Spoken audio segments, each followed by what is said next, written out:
Awesome. So you talked about different tools. You said, okay, video is very comprehensive. It carries so many elements.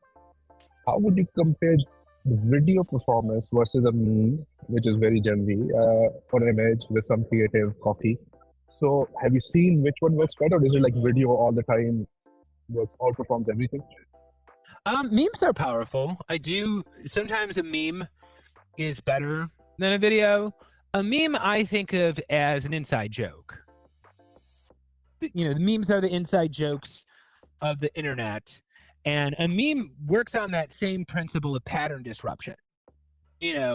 Where you're taking the familiar thing, but you're switching one aspect of it, and the audience likes it because they're like, "Oh, I didn't think of that, but I could have thought of that." I would say a video can just go deeper than a meme.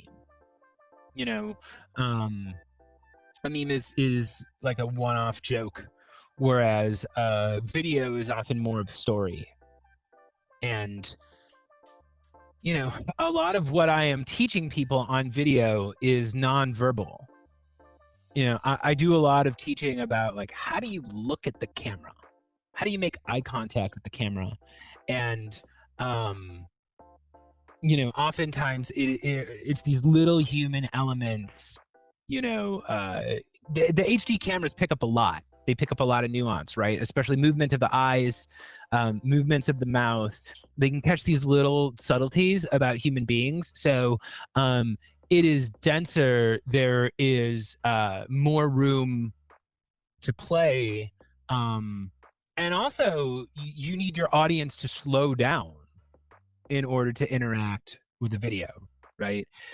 It requires the biggest commitment from your audience. It's not like a meme where they can just look at it for 2 seconds and hit the like button.